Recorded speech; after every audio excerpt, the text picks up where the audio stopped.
À quel point votre regard est-il important lorsque vous séduisez une femme? Bonjour à tous, je suis Alice Bergelac pour Le Coin Séduction et aujourd'hui on aborde la cruciale question du eye contact. Évidemment, je ne vous ferai pas l'affront de commencer cette vidéo en vous expliquant que vos yeux sont les miroirs ou les fenêtres de votre âme. Si, je l'ai fait, évidemment.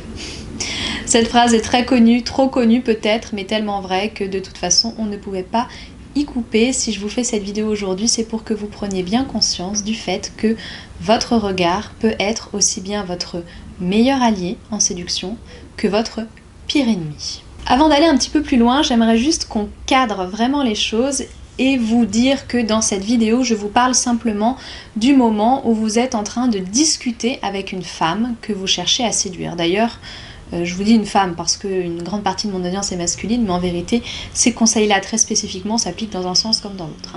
Ce que je voulais vous dire donc, c'est que là, je vais vous parler du moment où vous discutez avec la personne pour la séduire, que ce soit votre premier rendez-vous dans la vraie vie, disons ça comme ça, suite à une rencontre virtuelle, ou que ce soit lors de vos premiers échanges, une femme que vous êtes allé aborder comme ça courageusement, dans la rue, dans un bar, dans une boîte, peu importe, mais en tout cas lors de vos premiers échanges. Si vous cherchez plus d'informations sur tout ce qui est contact visuel avant même d'aborder une femme, en complément de bien sûr tout ce que je vais vous dire aujourd'hui et même sur ce qui se passera à la fin du rendez-vous, je vous invite à aller voir sur le blog, j'y ai fait un article donc beaucoup plus complet, beaucoup plus détaillé sur la question. Maintenant aujourd'hui, j'ai pas toute la nuit pour vous faire une vidéo et donc je voulais simplement vous dire que votre regard, vous devez absolument le travailler si vous voulez séduire. Peut-être pas à coup sûr, on va pas non plus, voilà, mais bon, si vous voulez optimiser vos chances. Pourquoi votre regard? Eh bien, si certains d'entre vous sont amateurs de mentalisme ou simplement doués d'un minimum de logique, vous n'êtes pas sans savoir que vos yeux véhiculent énormément d'émotions et d'informations à propos de vous. Votre regard, c'est une mine d'or de communication non verbale. Vous dites des choses avec vos yeux et parfois, malheureusement, vous les dites sans vouloir les dire. Autrement dit, vous gardez des choses pour vous, mais vos yeux les disent à votre place. Parfois ça peut être bien, parfois ça peut vraiment vous desservir en séduction. Donc pour éviter toutes ces situations où vous allez communiquer quelque chose malgré vous, voyons ensemble ce que vous devez absolument retenir. En effet, le propos de ma vidéo d'aujourd'hui, c'est de vous dire que vous avez deux axes de travail principaux en ce qui concerne la séduction grâce à votre regard. Le premier axe de travail, c'est de prendre conscience des émotions et des informations que vous véhiculez et que vous communiquez malgré vous.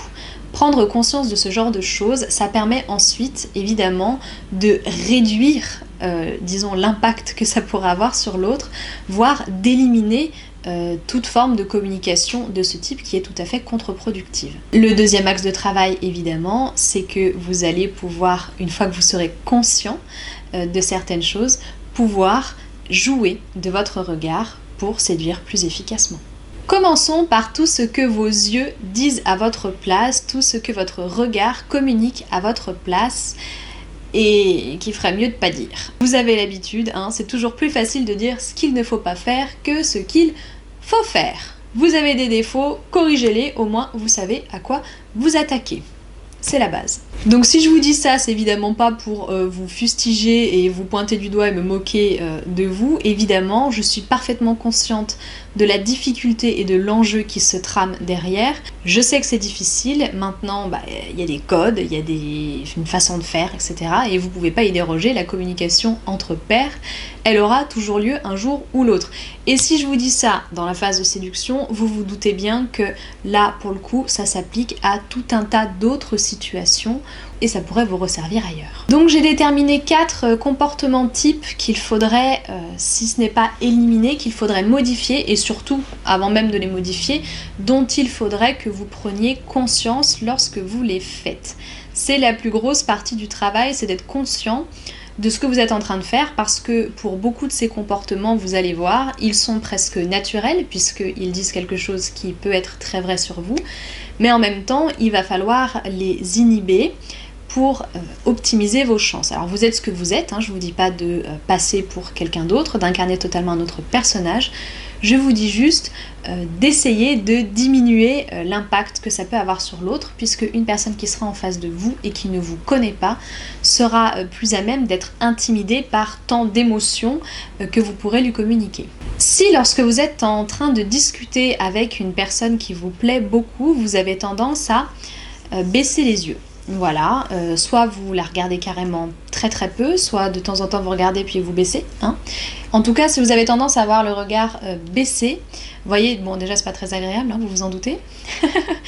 Et surtout, ce que ça communique, alors même si les gens ne sont pas des mentalistes dans leur vie de tous les jours, évidemment, il y a des choses qui sont communiquées et qu'on interprète instantanément, que ce soit vrai ou que ce soit faux. Mais si vous avez les yeux régulièrement bas, baissés, et même je dirais plus au-delà des yeux, la tête qui va avec, le reste de l'attitude qui va avec, vous communiquez à la personne que vous avez en face de vous que vous manquez d'estime de vous-même.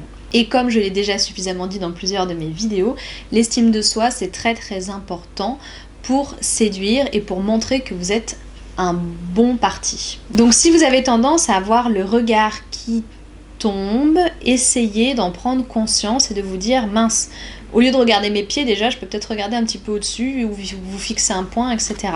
En tout cas, essayez vraiment d'en prendre conscience parce que à ce moment-là, votre regard dit de vous que vous n'avez pas confiance en vous. Dans le même genre, j'y faisais un tout petit peu allusion juste avant, c'est si votre regard ne parvient pas à soutenir celui de la personne que vous avez en face de vous. Je vous dis pas de la fixer comme un merlan frit, on y reviendra juste après. Tout ce que je vous dis, c'est qu'il est bon, dans une phase de séduction, lorsque vous discutez avec quelqu'un, de prendre le temps de le regarder dans les yeux, de soutenir un peu son regard avant de détourner le regard. Et si vous n'êtes pas capable de maintenir, généralement on dit 2 secondes, de tenir 2 secondes, de courtes secondes, parce que les secondes ça peut être long, à regarder la personne en face à face dans les yeux, ça témoigne de la même façon que vous n'avez pas confiance en vous, que vous êtes une personne qui est peu affirmée, et dans ce cas-là, ça introduit assez rapidement un rapport de dominant-dominé et ce n'est pas ce que vous voulez. Donc même s'il peut être difficile, surtout lorsqu'on est intimidé, qu'on a tout un tas de choses qui nous viennent en tête, même s'il peut être difficile de soutenir le regard d'une personne, eh bien il faut essayer de prendre du recul et de se dire ok, je détourne pas tout de suite les yeux, parce que vous vous rendez bien compte que si vous regardez et hop, vous tournez la tête ou hop et vous baissez les yeux, ça veut vraiment dire j'ose pas, tu m'intimides. Enfin, on n'a pas d'autres interprétations. Et s'il y en a d'autres, dites-vous bien que les 3/4 des personnes vont interpréter ça comme ça. Et malheureusement, dans ce genre de contexte, c'est l'opinion populaire qui l'emporte. Un regard fuyant également. Un regard fuyant, c'est vous regardez pas forcément par terre, mais vous regardez ailleurs. Parfois la tête accompagne, vous regardez le serveur qui passe, vous regardez les gens, vous regardez ceci, cela, etc. Qu'est-ce que ça communique? Ça communique que, justement, fuyant, vous êtes en attitude de fuite, ou en tout cas vous êtes prêt à fuir en cas de danger. Donc vous vous placez une fois de plus en situation de proie et de prédateur, où vous vous apprêtez à bondir au moindre danger susceptible de survenir. Là, une fois de plus, ce n'est pas une attitude qui va permettre d'avoir une séduction plus naturelle et surtout plus efficace. Le regard fuyant, c'est une chose, mais alors le regard fixe, c'est encore plus flippant. C'est-à-dire que certains d'entre vous sont susceptibles de se dire que s'ils regardent dans les yeux tout le temps, ça donnera l'impression que ce sont des personnes fortes et dominantes. La vérité, c'est que c'est flippant, que vous avez l'air d'un psychopathe, et surtout que c'est hyper intrusif. C'est très intrusif d'avoir une personne qui nous regarde sans cesse dans les yeux. Vraiment, on a l'impression de se sentir déshabillé, de se sentir épié, d'avoir une personne qui est en train d'essayer de déshabiller notre âme, je sais pas comment dire ça, mais c'est très désagréable. Donc trouvez un juste milieu, n'ayez pas le regard en fuite, surtout si vous êtes concentré sur ce qui se passe à côté, mais non plus ne soyez pas keblo comme ça, c'est hyper flippant. Donc les deux attitudes sont à proscrire, et une attitude intermédiaire qu'on voit beaucoup, surtout avec l'avènement de nos superbes smartphones, n'est-ce pas? Je vous dis ça alors que les trucs, ça fait je sais pas combien d'années qu'ils sont sur le marché, mais bon, vous avez bien compris. Vous voyez où je veux en venir. Il n'y a pas plus impoli, déjà, hein, sans parler de fuite, de confiance en soi, etc. Il n'y a pas plus impoli lors d'un rendez-vous, lors d'une phase de séduction, que de regarder son téléphone. Franchement, à proscrire. Maintenant vous allez me dire, mais qu'est-ce qu'il faut faire? Quel genre de regard il faut avoir lorsqu'on séduit? Eh bien, le même regard que celui que vous auriez dans une situation où vous êtes à l'aise. Essayez de vous analyser, de voir quand vous êtes avec vos meilleurs amis, votre famille, etc., comment vous vous comportez, comment se comporte votre regard, etc. Et vous verrez que dans la majorité des cas, un regard qui peut conduire à la séduction au niveau de la communication, c'est un regard qui dit que vous êtes à l'aise, que vous êtes bien dans vos basques et que vous êtes là pour prendre ce que vous avez à prendre sans pour autant vous comporter comme un goujat. Globalement, un regard qui met en confiance, c'est un regard qui montre que vous témoignez de l'intérêt à la personne que vous avez en face de vous en la regardant régulièrement, soit elle, soit juste au-dessus, soit ailleurs, soit directement dans les yeux, mais sans rester en contact œil-œil, disons ça comme ça, trop longtemps. À chaque fois que vous commencez une phrase pour vous adresser à elle, vous relevez la tête, vous la regardez. Après, évidemment, lorsque vous parlez, vous pouvez tout à fait détourner un petit peu les yeux, voilà, avoir des yeux mobiles. Ça doit être ponctuel et en même temps, lorsque vous regardez à côté, ça doit montrer que vous regardez à côté parce que vous êtes en train de concentrer sur ce que vous dites, mais que vous restez présent. L'idée, c'est que votre regard va sur le côté, ça n'empêche pas que votre attention reste centrée sur la personne. C'est pas gênant d'avoir le regard qui bouge un petit peu, etc. On le fait tous de façon naturelle.